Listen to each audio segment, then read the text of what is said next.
Hare Krishna. We welcome all of our YouTube live listeners and our listeners over Facebook Live. Welcome all of you to this session on Srimad Bhagavad Gita as it is. Om Namo Bhagavate Vasudevaya. Om Namo Bhagavate Vasudevaya. Om Namo Bhagavate Vasudevaya.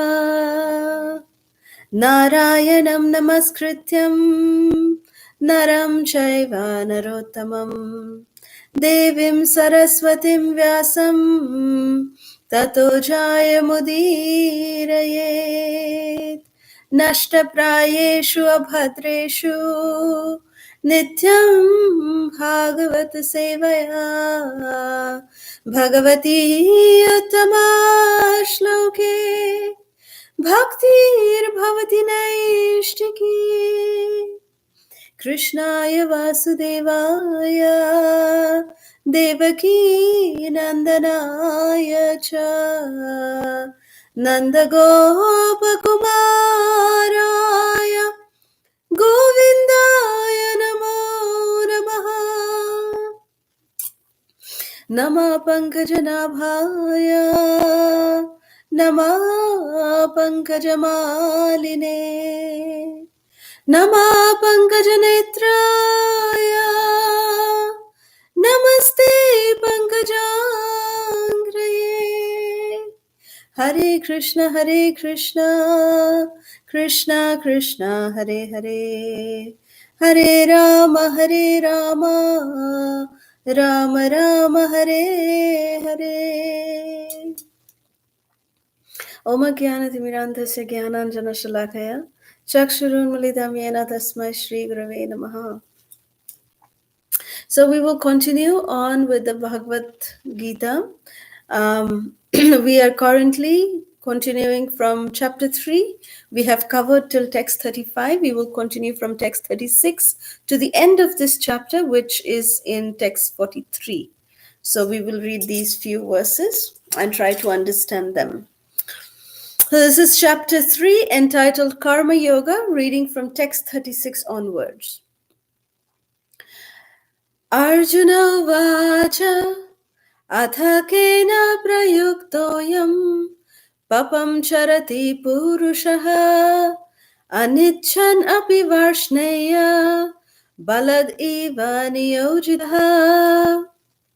Arjuna said, O descendant of Vrishni, by what is one impelled to sinful acts, even unwillingly, as if engaged by force? Text 37. This is an important verse as selected by Srila Prabhupada. Amongst the 700 verses of the Bhagavad Gita, there are 108 verses Srila Prabhupada has selected as the important ones, which is very good if we can by heart them, memorize them. So this text 37 is one of them. Shri Bhagavan Vacha Kama Esha Krodha Esha Rajo Guna Samudbhavaha Mahashano Mahapapma Vidyena Miha Vairinam. The blessed Lord said, it is lust only, Arjuna, which is born of contact with the material modes of passion and later transformed into wrath, and which is the all-devouring sinful enemy of this world. Text 38. As fire is covered by smoke, as a mirror is covered by dust, or as the embryo is covered by the womb, similarly, the living entity is covered by different degrees of this lust. Text 39. Thus, a man's pure consciousness is covered by his eternal enemy in the form of lust, which is never satisfied and which burns like fire. Text 40. The senses, the mind, and the intelligence are the sitting places of this lust, which veils the real knowledge of the living entity and bewilders him. Text 41. O Arjuna, therefore, O Arjuna, best of the Bharatas, in the very beginning, curb this great symbol of sin, lust, by regulating the senses and slay this destroyer of knowledge and self realization. Text 42. By the working senses are superior to dull matter. Mind is higher than the senses, intelligence is still higher than the mind, and he, the soul, is even higher than the intelligence. Text 43 and the last verse of this chapter. Thus, knowing oneself to be transcendental to material senses, mind, and intelligence, one should control the lower self by the higher self, and thus, by spiritual strength, conquer this insatiable enemy known as lust.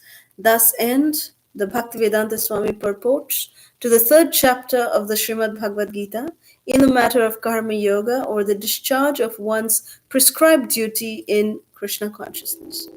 Om Ajnanatimirandhasya Jnananjanashalakaya Chakshurunmilitam Yena Tasmai Shri Gurave Namaha Nama Om Vishnupadaya Krishna Presthaya Bhutale Srimate Radhanath Swaminiti Namine Nama Om Vishnupadaya Krishna Presthaya Bhutale Srimate Jayapataka Swaminiti Namine Nama Acharya Padaya Nitai Kripa Pradayine Gora Katha Dhamadaya Nagara Gramatarine Namam Vishnupadaya Krishna Preshthaya Bhutale Srimate Bhaktivedanta Swaminiti Namine Namaste Saraswati Deve Gauravani Pracharine Nirvishesha Shunyavadi Paschatya Deshatarine Jai Shri Krishna Chaitanya Prabhu Nityananda Shri Advaita Gadadhar Shavasati Gaura Bhakta Vrinda Hare Krishna Krishna Krishna Hare Hare Hare Ram Ram Ram Hare Hare Mukam Karoti Vachalam Pangurlangaya Te Girim Yat Kripatamaham Vande Shri Gurung Dinatarinam Paramananda Madhavam Shri Chaitanya Ishwaram.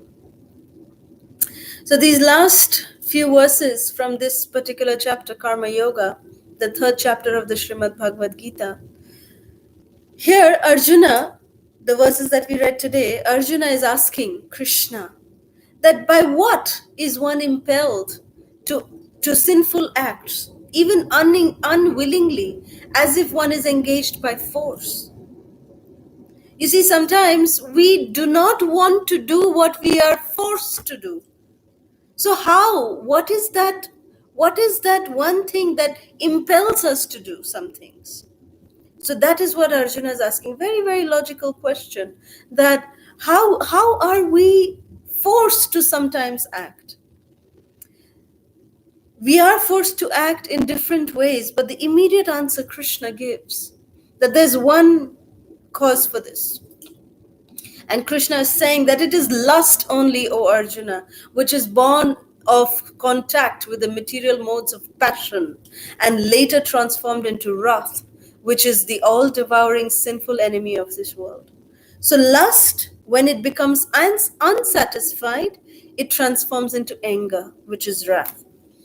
So Srila Prabhupada is saying in the purport that lust, it is not necessarily just, lust means attraction to the opposite sex. It's not just that. Lust means unsatisfied desires. Desires, it's basically just desires which we have. That is lust. The desire can be for gold.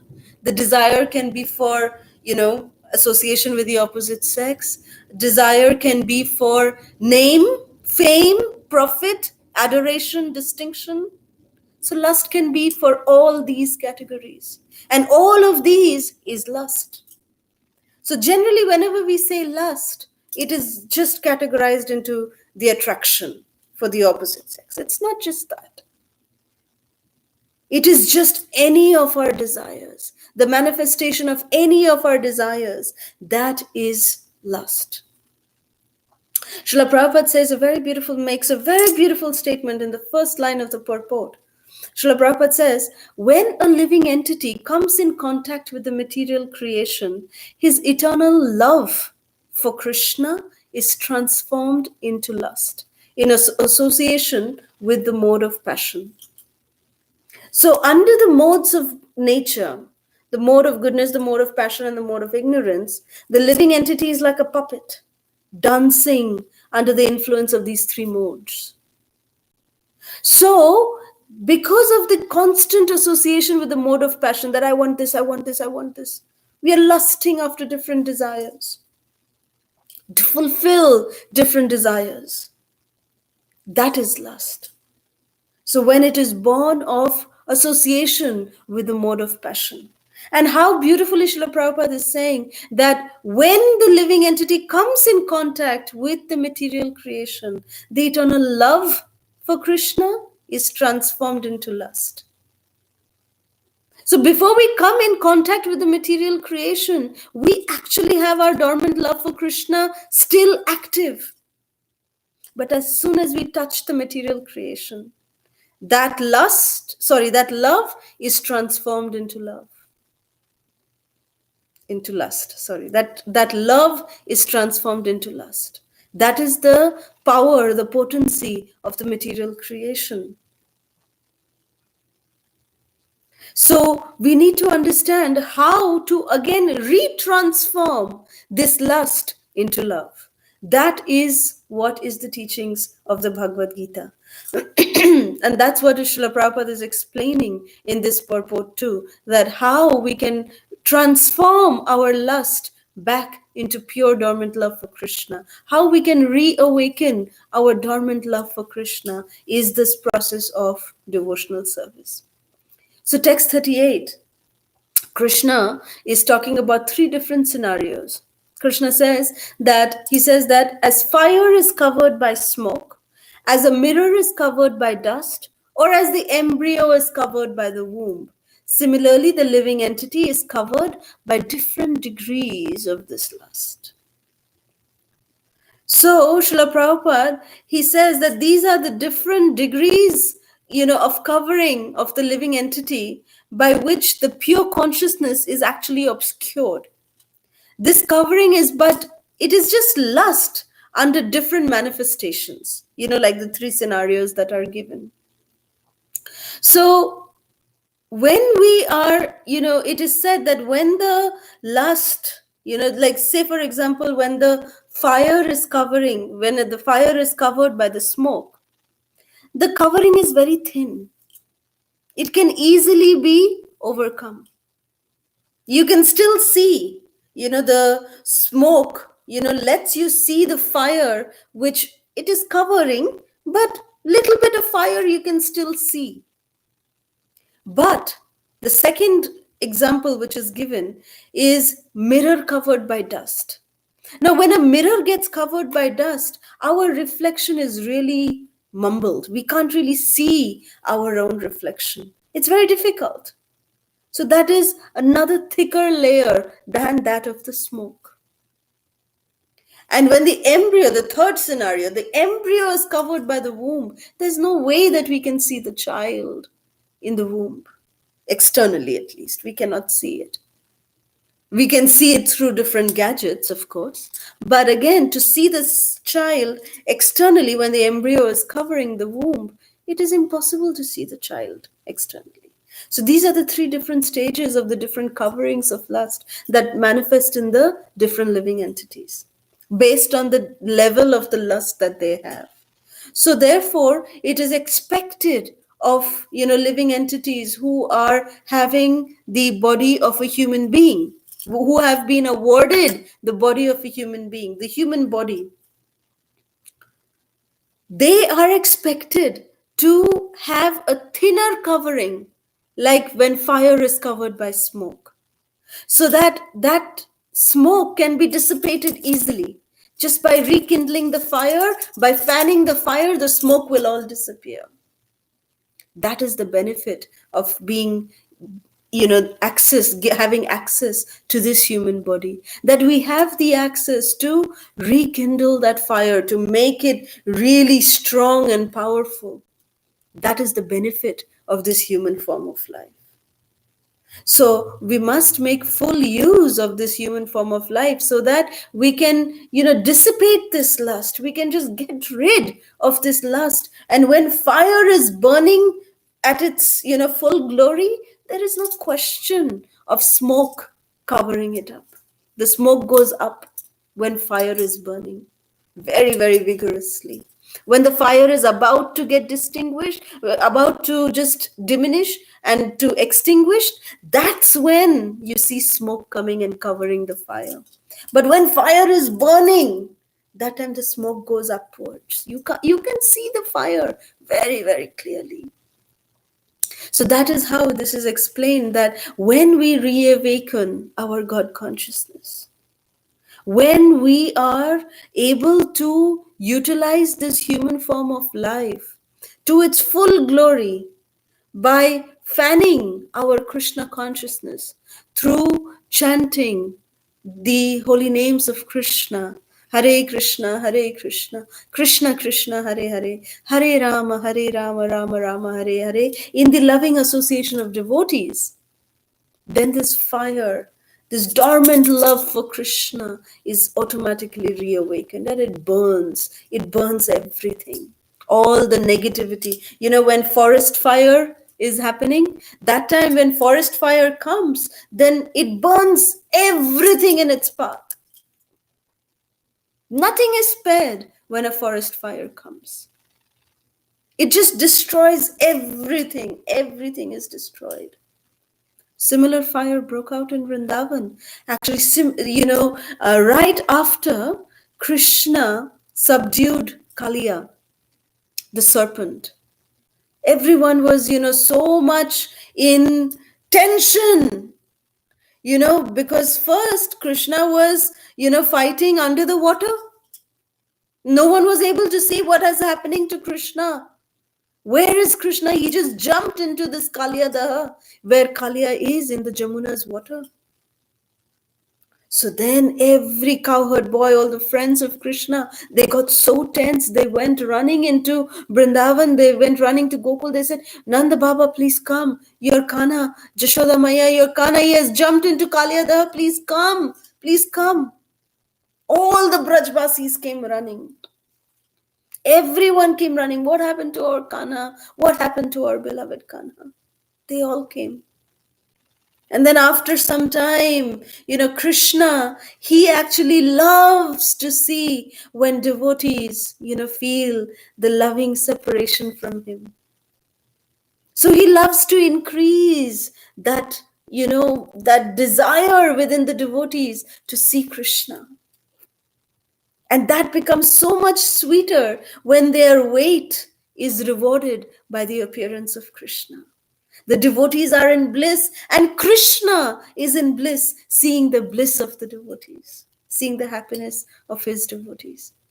So Krishna was increasing their anxiety. Oh, what's happening to Krishna? Where is Krishna? Where is Krishna? Is he okay? All the Brajbasis were, praying. They were praying to the Supreme Lord, please save our Kanha. Please protect our Kanha. They were praying to Varun Dev, the water god, please, Varun Dev, please let our son be okay. Like this. So beautifully it is explained. The anxiety of the Brajbasis was because of the pure love the Brajbasis have for Krishna. So seeing this anxious nature of the Brajbasis, Krishna couldn't take it anymore. And he said, no, I'm not going to keep them in any more anxiety. So then by this time, all the poison from Kaliya was kicked out. He stamped on the hoods of Kaliya and he kicked out all the poison from Kaliya. And he was about to kill Kaliya, and the Nagapatnis, the wives of Kaliya, they came and begged, my dear Krishna, please don't kill our husband.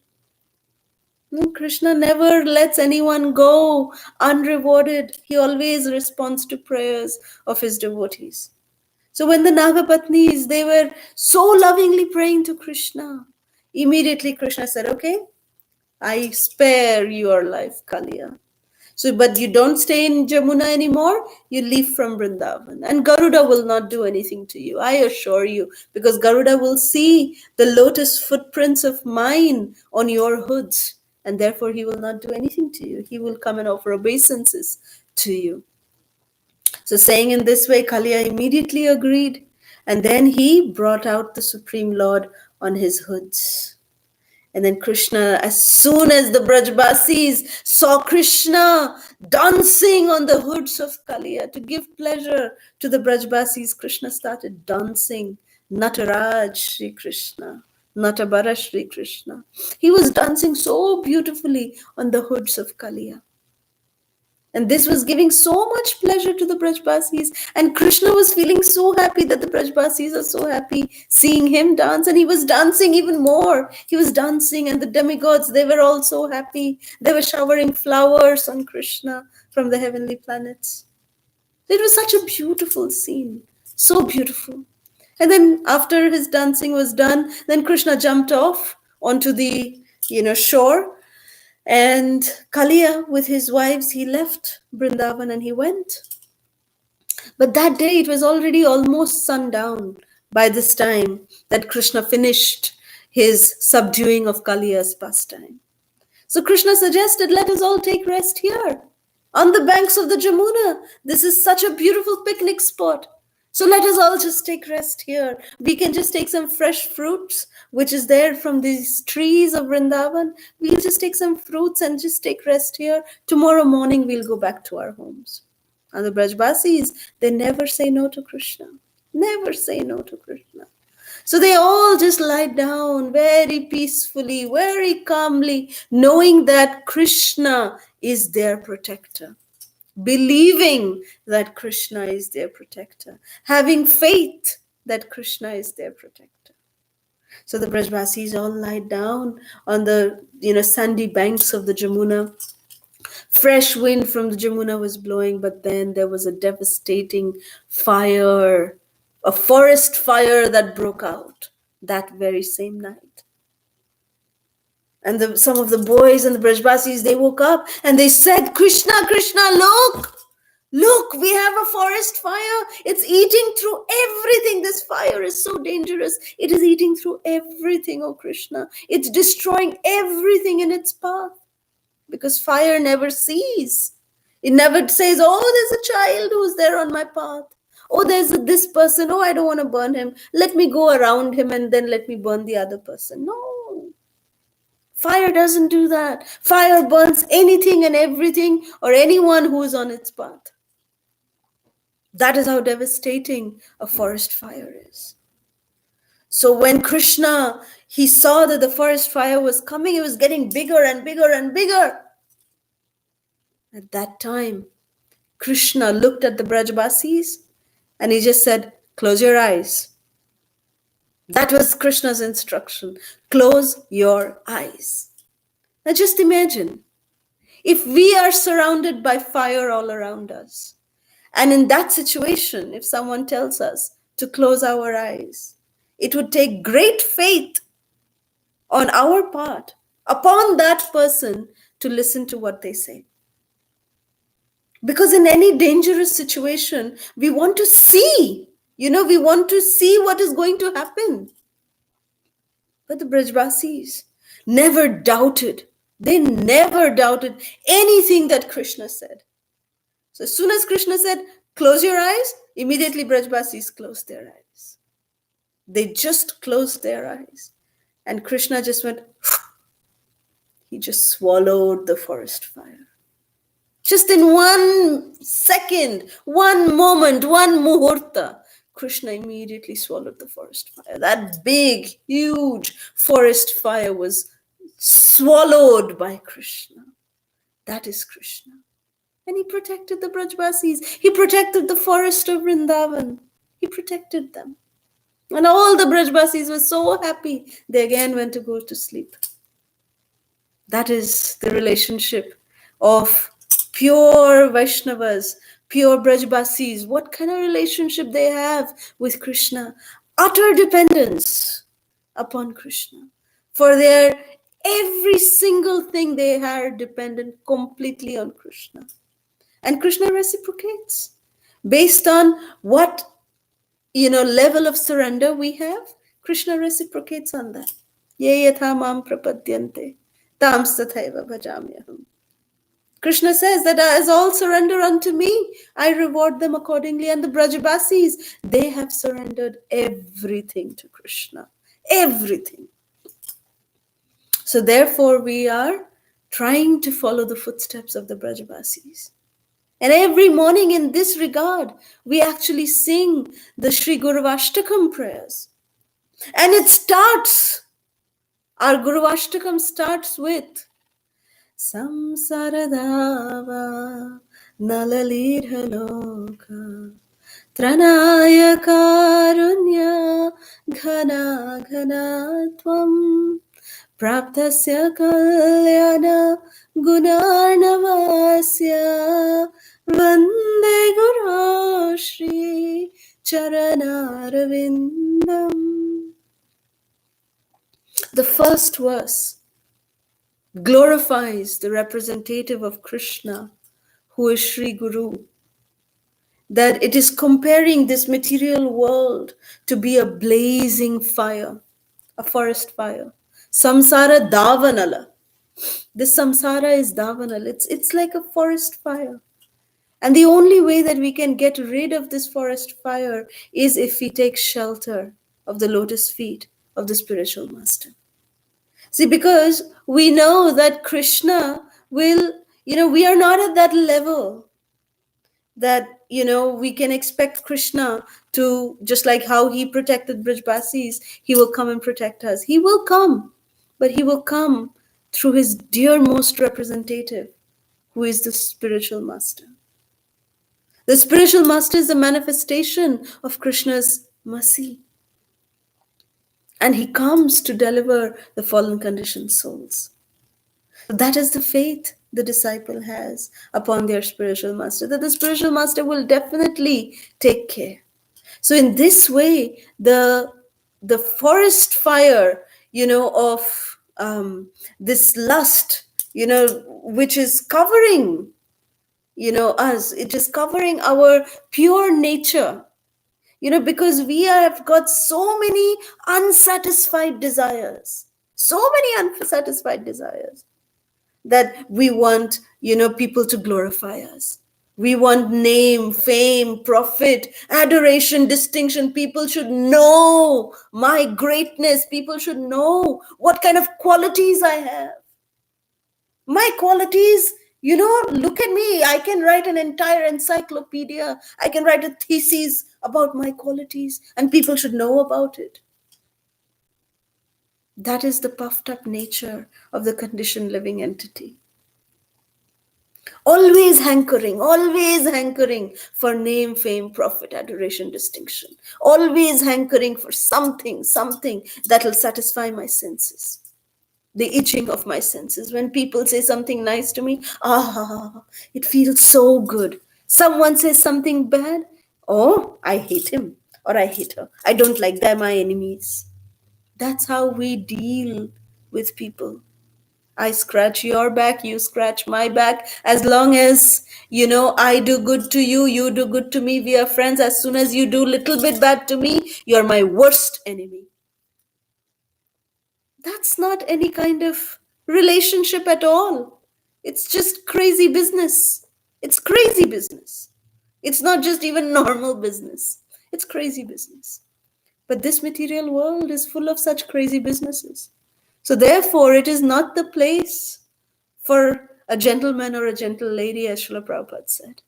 So therefore, we must finish our business and then just get out. We should try to get out of this material world by reawakening our dormant love for Krishna. And that can come when we actually try to curb this lust. So Srila Prabhupada is saying that this eternal enemy, text 39 says, thus a man's pure consciousness is covered by his eternal enemy in the form of lust, which is never satisfied, and it burns like fire. It burns like fire. This is lust, which just, if it is not satisfied, it's like a big burden upon our head. Why do people not like me? Why am I not getting distinction? Why am I not getting recognition? People just go crazy with such thoughts. That's not the criteria for our happiness. We should understand that is not the criteria. So this, it burns like fire, Krishna is saying. So then, Krishna says in text 40, our next question is, okay, if this is, lust is our enemy, And Srila Prabhupada explains that when we go to a battle, a strategically planned battle approach would be that, okay, we know who our enemy is and we know where the enemy is. If we know where the enemy is, then we can go and straight attack that place. That is proper strategic planning before entering the battlefield. So when we've already, Prabhupada said, as soon as we start chanting Hare Krishna, we take shelter of Krishna, we are declaring a war against Maya. And Srila Prabhupada is already, Krishna is saying that lust is the greatest enemy. So we should know where the enemy is. So text 40, Krishna is giving where the enemy is. The senses, the mind, and the intelligence are the sitting places of this lust, which veils the real knowledge of the living entity and bewilders him. So the senses, the mind, and the intelligence. The intelligence is the one, where the lust also takes its, control upon. The senses they desire, oh, I want this, I want that, I want to eat this, I want to see that, oh, I smell this, I want that. The senses have these kind of desire. The mind immediately agrees, yes, yes, yes, let's go and get that. Your tongue wants to taste some pizza, yeah, let's go get some pizza. And the intelligence also says, okay, fine, let's go. Intelligence is the one who authorizes the transaction. That's the position of the intelligence. The mind just is, a storehouse of thoughts. So when the senses they desire, the mind, acts on it, and then the intelligence approves it, and then the living entity goes and falls prey to such lustful desires.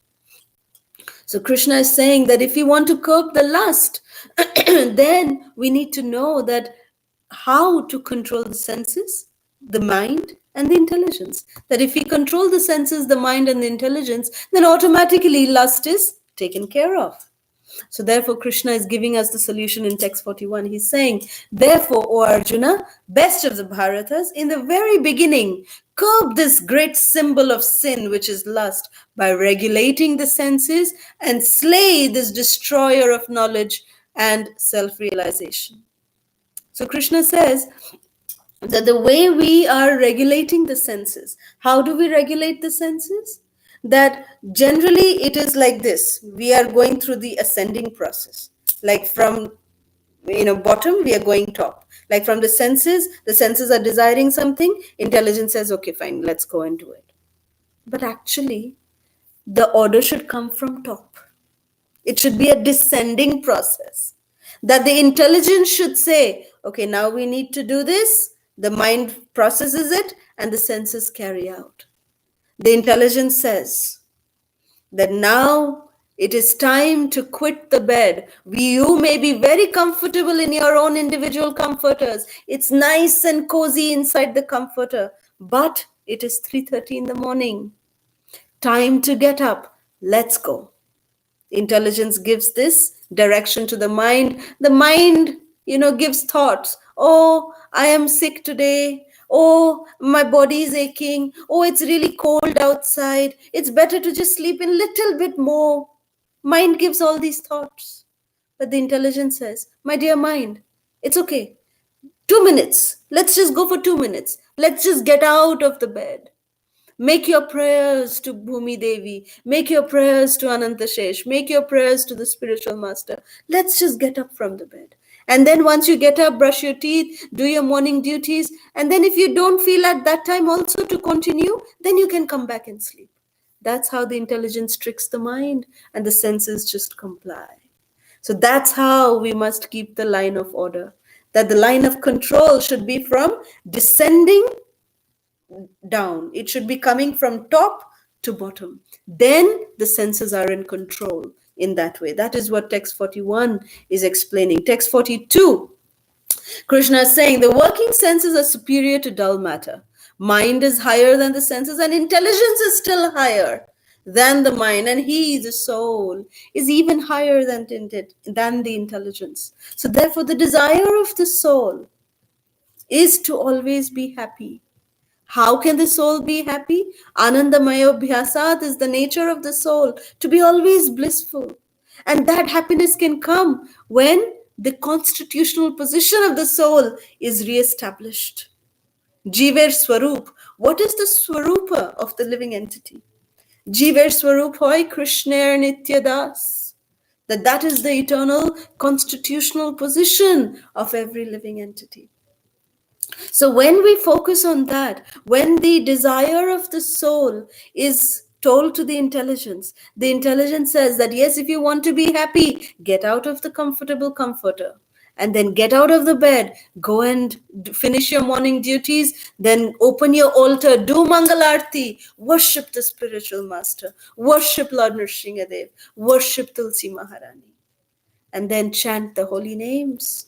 This is our morning program. If we just simply focus on doing this, then Srila Prabhupada says that we are doing the entire, package of devotional service is encompassed in the morning program. When we chant the holy names, then we listen to Bhagavatam, we listen to Srimad Bhagavatam, we listen to Srimad Bhagavad Gita, and then we take prasad. So this is our morning program. We nicely cook and offer bhoga to the deities. And when that bhoga becomes purified, it comes as pure prasad. Prasad is mercy. This is the way we can lead our life so that we are not influenced by this lust anymore.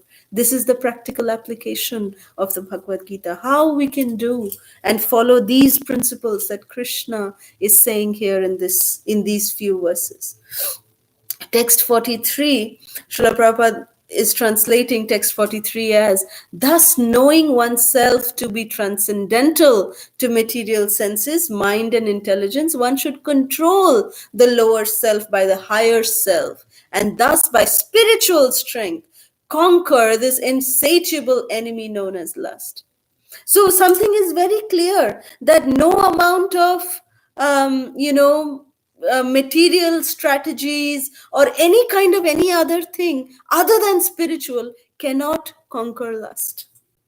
The only way that we can curb lust, we can destroy lust, we can remove lust, we can transform lust is only through a spiritual process.